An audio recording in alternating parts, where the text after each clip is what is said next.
అక్క, నిన్న మనం ఒక లాంగ్ వీడియో తీసినాం కదా. అవునరా. ఆ వీడియో కింద అన్ని కామెంట్లు వచ్చినాయి. ఏమని వచ్చినాయి అంటే, పొలం అసలు కోసిరా, కొయ్యని పొలమే తగలబడిపోయిందా, లేకపోతే చాలామంది ఇప్పుడు వరి కోసిన తర్వాత గడ్డి తగలబెడుతున్నారు. ఒకవేళ మీరు గడ్డి తగలబెట్టేటప్పుడు అంత తగలబడిపోయిందా, లేకపోతే వేరే వాళ్ళు పెట్టిరా ఎవరన్నా అనేది చాలామంది అడుగుతున్నారు అనమాట. అసలు పొలం కోసిందా కొయ్యందా అక్క? అది పొలం కోసినాం రా, నయ్యం లేదు, వరిసేను ఏం లేదు. పొలం కోసిన వరిసేను కోసిందే కానీ గడ్డి కట్టలు గిట్ల ఏం కట్టియలేదు. అది మనం ముట్టియలేదు ఫస్ట్, ఎందుకంటే తర్వాతనంట ఊరియా బస్తాలు రావంట. ఊరియా బస్తాలు రావు, అది దలగబెట్టకూరి దాన్ని కట్టియకు అని మా బావ గిట్లా అన్నారు. ఏమన్నారంటే అది దలగబెడితే జవ అన్నది పోతుంది, అదే ఉంటే దాంట్లోనే వేసి దున్నుదాని అందరం పసులు ఉన్నోళ్ళు అయితేనేమో కట్టుకుచ్చుకోవాలి, మీకు పైసల్లో వేయలో కదా, దాన్ని అందులోనే కట్టేది దున్నితే జవ అన్నది వస్తుంది, అట్నే వేయిర్రి, వద్దురా తలగబెట్టకూర అని చెప్పిండు. తలగబెట్టాలని మేము అసలు కనీసం ఆ రోజు మేము మాడి తోటకు వచ్చినాం కదరా, మేము మామిడికాయలు తీసుకొని ఇంటికి ఇట్లా వచ్చినాం అంతే. వచ్చినాం, అక్కడి నుంచి పొగ వస్తుంది, పొగ వస్తుందని ఉరికినాం. ఉరికేటప్పటికి మా పెద్దోడు ఉరికిండు ఫస్ట్. ఉరికేటప్పటికే అది వస్తూనే ఉంది మంట అనుకుంటా, గడ్డి ఉంది కదా, ఎండ బాగా కొడుతుంది, గాలి వస్తుంది. అది రాగపురం దగ్గర ఇసుంత పెట్టి రా మంట అక్కడి నుంచి వచ్చింది. కాకపోతే అక్కడ ఎవ్వరి మోటార్లు కానీ పైపులు కానీ కరెంటు సర్కిల్ ఏది లేదనమాట. ఓన్లీ శిలకల నుంచి శిలకలకి వెళ్ళి పొలాలకి వచ్చింది.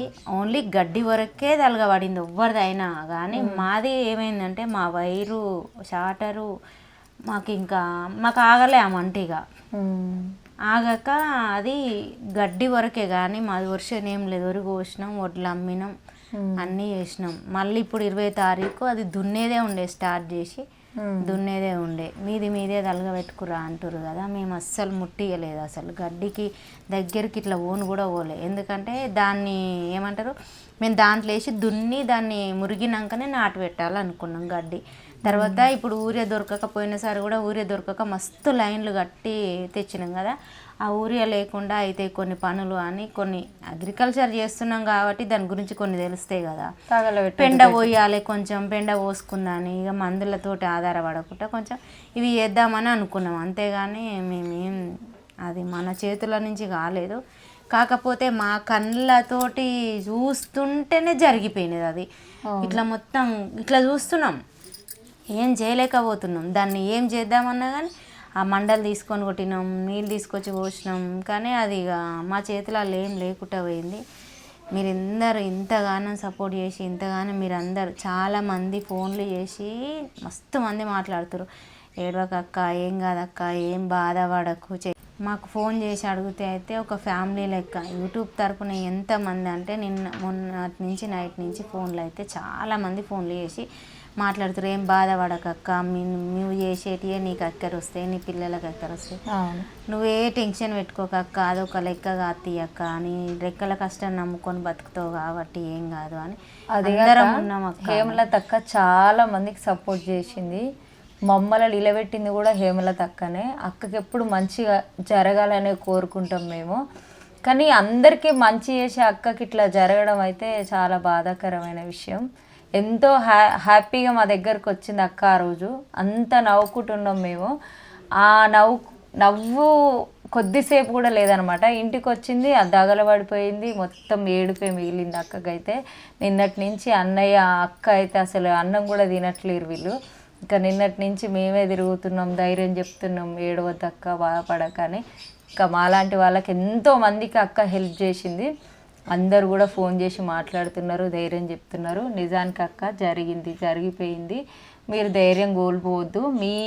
మీరు ఎంతో మందికి మేలు చేసిరు, మీరు చేసిన మేలు ఎప్పటికీ ఎక్కడ పోదు, మళ్ళీ తిరిగి వస్తుంది మీకు. అసలు అట్లా ఓతలను కూడా ఇట్లా చెట్టు కిందికి నీడకు తీసుకున్నట్టు నేను ఇట్లా ఓతలను కూడా ఏది అడిగినా నేను కాదనను. అసలు ఎవరినైనా దగ్గరికే తీసుకుంటాను. నేనైతే ఎప్పుడైనా మంచిగా చేసినా కానీ నేను ఎవ్వరికి చెడు అయితే చేయలేదు. నా తెలివి వచ్చి నుంచి అయినా నేను ఎవరికైనా అయ్యో అంటది అప్పిస్తే బాగా అయిందని మాత్రం ఆలోచించాను.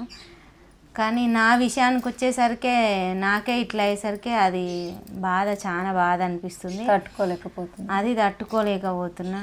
నాకు సపోర్ట్ ఉంది, అందరు సపోర్ట్ ఉంది, మీ సపోర్ట్ ఉంది, నా ఫ్యామిలీ సపోర్ట్ ఉంది, నాకు అందరు ఓదార్చేటోళ్ళు ఉన్నారు. కానీ అది మనసు అన్నది ఇంకా బాగా లేక కొంచెం ఇక దాన్ని టైం పడుతుంది అంతే. మీ అసంటి వాళ్ళ సపోర్ట్ ఉంది కాబట్టి నాకు ఏమీ కాదు. ఆ భగవంతునికి నేను చేసే పూజలో అవి ఏదో మరి ఆ రోజు ఆఖరికి ఆ దేవుడన్నా గాలి వేరే దిక్కు నూకినా కానీ బాగుండునేమో. కానీ నాకన్నా పేదోళ్ళు కూడా ఉన్నారులే, అట్లా ఖరాబ్ అయిపోతే వాళ్ళు బాధపడదురేమో ఇంకా. కానీ నాకైనా నష్టం ఇట్లా ఎవ్వరికి కావద్దు. ఇట్లాంటి వీడియోస్ కూడా చాలా చూసిన నిన్న మొన్న. నేను గడ్డి కాలిపోయినాయి, మనుషులు చనిపోయారు, అవన్నీ కొందరు అడుగుతారు కంప్లైంట్ ఇవ్వచ్చుగా అక్క అని. ఎవరి మీద కంప్లైంట్ ఇస్తాం? ఎవరి మీద కంప్లైంట్ ఇవ్వద్దు, ఎవరి మీద ఏం చేయదక్క. కంప్లైంట్ ఇవ్వడానికి మన పొలం వరకు తగలవాళ్ళే. అది మొత్తం కొన్ని వేల ఇట్లా 100 ఎకరాలు అన్నట్టుగా ఒక 1500 ఎకరాల అట్లా తగలబడుకుంటూ వచ్చింది. అది వచ్చి అక్క వాళ్ళ పొలం వరకు తగలబడి ఆగిపోయింది. అది మా మధ్యలోనే, మా కిందికి వెళ్ళగానే మా మరిది వాళ్ళ పొలంలోనే ఆగిపోయింది. అక్కడి వరకే ఆగమైపోయింది అనమాట. అంటే అప్పటికి ఇంకా ఊళ్ళో మంది అందిర్రు, మోటార్లు పోసినాయి. అప్పుడు కరెంటు లేకుండే, జస్ట్ మా దానికి వచ్చినప్పుడు కరెంటు కూడా లేదు. తర్వాత కరెంట్ వచ్చింది, వీళ్ళు మోటార్లు పెట్టిర్రు. ఇక బకెట్ల నుంచి, ఊర్ల నుంచి బకెట్లు అవన్నీ తీసుకొచ్చిర్రు. అంత ఇంకా తిరిగి అంతా వేసిరు కాబట్టి అది అక్కడికి ఆగిపోయింది. కానీ అది ఆగకుండా అట్లనే వస్తే ఊరు మొత్తం కాలిపోవు. ఈ రోజున మా పాలడుగుల పాత ఇల్లు ఒక్క ఇల్లు అన్ని ఇల్లులు తలగబడిపోవు తెలుసా. అందరూ అన్ని చెట్లాలు ఉన్నాయి. మా ఇల్లులు ఎట్లుంటాయి అంటే చెట్లాలు ఉంటాయి. అందరు రోడ్డు మీదకి వెళ్ళిపోయారు. అన్ని పడవడ్డ ఇండ్లు ఉన్నాయి. కొన్ని ఆ ఇండ్ల నడుమ మనుషులు ఉన్న ఇల్లులు ఉన్నాయి. అందులో ఏముంటుంది, ఇప్పుడు కరెంట్ మనుషులు ఉన్నాక ఇల్లులలో కరెంట్ ఉంటుంది, సిలిండర్లు ఉంటాయి. కానీ అది ఎక్కువ బాధ అయింది మాకు. అక్కడ ఈ ఊరుకు అందుకుంటుందేమో అన్న టెన్షన్ ఎక్కువ అయిపోయింది. కానీ దేవుని అదృష్టం ఏంటంటే ఇటు నూకితే ఊరు తలగబడిపోవు, ఇటు నూకింది మళ్ళీ. అటు నూకేసరికి ఇక అక్కడికి అందుకొని ఆపుకోగలిగిన, అంతటితో ఆపినాం. ఈ రకంగా చూస్తే కొంత పుణ్యం జరిగినట్టే. కానీ ఊరు తలగబడితే ఎట్లా ఉండియాల, మరీ ఘోరం ఉండు పరిస్థితి. అది మా ఒక్క ఫ్యామిలీ వరకు అయింది కాబట్టి ఒక్క ఫ్యామిలీ నష్టపోయింది. కానీ అన్ని ఫ్యామిలీలు ఊరే ఖరాబ్ అయితే ఎంత ఘోరం ఉండు. అది తలుసుకుంటేనే గుండె తరుక్కపోతుంది. అసలు దాన్ని ఆలోచిస్తేనే భయం అవుతుంది. నిద్ర పడతలేదు తెలుసా నైట్ పూట. అది మొత్తం మంటలు అవే గుర్తుకొస్తున్నాయి. మొత్తం అంతా వాసింది అవిట్లల్లా తిరుగుతుంటే. పొద్దున సంతోష్ వచ్చేటప్పుడు కూడా నాకు అసలు అప్పుడే లేచిన, అసలు ఏం చేస్తున్నా ఏం మాట్లాడుతున్నా కూడా అర్థమవుతలే. రామచంద్రుడు టెన్షన్ పడుతున్నావు ఎందుకు, టెన్షన్ పడకు, ఎంత టెన్షన్ ఉన్నావు, ఎంత బాధపడుతున్నావు. కానీ బాధ ఉంటుంది, ఖచ్చితంగా ఉంటుంది. మిడిల్ క్లాస్ బతుకుమన్నది నేను ఇప్పుడే ఒక్కొక్క మెట్టు ఎక్కుతున్నా. డౌన్ పడేసిండు. మళ్ళీ దేవుడు ఏం చేసిండు, బయటికి వెళ్ళినా అనుకుంటే మళ్ళీ నెట్టేసిండు లోపలికి. మళ్ళీ పడిపోయినా దాంట్లోకైతే. కానీ ఎట్లా కోలుకుంటానో ఏమో. కానీ అది ఏమంటారు, ఆయనకు టెన్షన్ పెట్టలేను, ఆయనకి హెల్త్ బాగుండదు, చెప్పుకోలేను బయటికి. తగలబడే రోజు కూడా అన్నయ్య అడ్డం పడ్డాడంట, బీబీ ఎక్కువ అయిందంట అన్నయ్యకి. అసలు అది తగలబడుతుంది చూడాలా, అన్నయ్య అడ్డం పడిపోయిండు, అన్నయ్యని తీసుకొని ఇంటికి వచ్చేసిరంట. మాట కూడా వస్తలేదంట. అటువంటి పరిస్థితులలోనే బయటపడ్డారు. ఆ తగలబడిపోయిన టెన్షన్ ఒకటైతే, అన్నయ్య పడిపోయిన టెన్షన్ ఇంకొకటి అనమాట. అక్క అయితే ఆ 2 దెబ్బలు తాకినట్టు అయిపోయింది అనమాట. దెబ్బ మీద దెబ్బ, కోలుకోలేకుండా అయింది. ఇంకా బ్యాడ్ కామెంట్స్ ఎవరు పెట్టద్దు. అందరైతే జాగ్రత్త పడండి. పొలాలల్లో నిప్పేసేటప్పుడు దగ్గరుండి పెట్టండి. వరకే కాలిపోయేటట్టు మాత్రమే పెట్టుకోరు. అది మన సాధ్యమైనంత కరెంట్ ఉన్నంతసేపు, వాటర్ ఉంది సౌలతి అనుకుంటేనే పెట్టుకోరు. ఎందుకంటే మీ ద్వారా ఇప్పుడు మీరు ముట్టిస్తే ఎవరెవరిదో ఎక్కడెక్కడో ఆగమైంది అనుకో, నష్టపరిహారాలు అవన్నీ ఉంటాయి. భరించలేము కూడా అట్లాంటిది వస్తే, ఎవ్వరం భరించలేము. ఎందుకంటే 6 నెలలు పంట వేసుకొని 6 నెలల నాడు బతికే బతుకులు మనవి. నెల పైకాలు కావు, రోజు పైకాలు కావు. ఈ 6 నెలల దాకా చూసుకుంటే మనకు వస్తుంది. నేను పోయిన 6 నెలల కిందనే అవన్నీ ₹1,00,000 పెట్టుకున్నా, అప్పు తెచ్చి. అప్పు కట్టుకోలే, నేనేం చేసుకోలే. 2 సార్లు పంట మొత్తం పోయింది. 2 సార్లు దున్నిచ్చి, 2 సార్లు నాటు పెట్టి, 2 సార్లు మందులు, 2 సార్లు కాలిపోయినాయి మోటార్లు, వైర్లు మొత్తం కొత్తవి తెచ్చి అప్పు చేసిన. నేను పంట పండించి ₹1 నా ఇంట్లోకి వచ్చింది లేదు ఈసారి.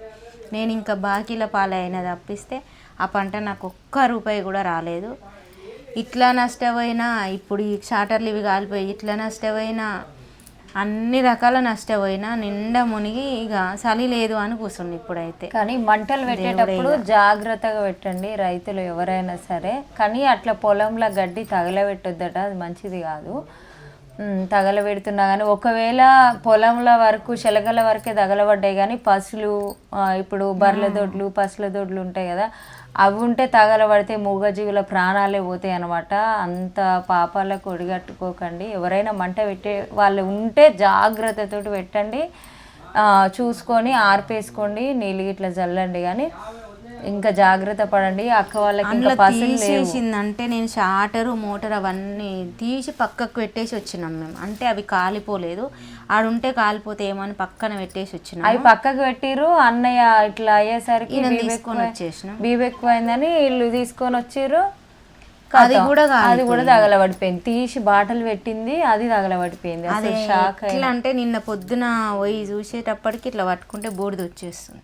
అవును, అదే రాజేశ్వరి వచ్చి నువ్వు వచ్చినాకనే పోయిన బాయకాడికి. అవును, ధైర్యం సరిపోతలేదు అక్క వాళ్ళకి. అసలు ఈయనకు మళ్ళీ టెన్షన్ పడతాడేమో అని నేను పోలే అనమాట. కానీ అప్పుడు పోయి చూసినప్పుడు ఇంకా నాకు అంత ముందుకు కొంచెమన్నా ఉండే ధైర్యం, కానీ నిన్నటి నుంచి అయితే ఆ ధైర్యం అంతా చచ్చిపోయింది.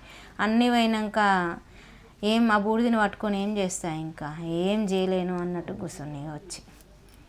మీరందరూ కామెంట్లు పెడుతురు కాబట్టి మీకోసం మాత్రమే ఈ వీడియో చేసిన. నిన్న వాయిస్ వినబడతలేదక్క, మీరు మాట్లాడింది కొంత అర్థం కాలేదంటే గాలి పెడుతుంది అక్కడ, మొత్తం గాలి దుమారం వచ్చింది.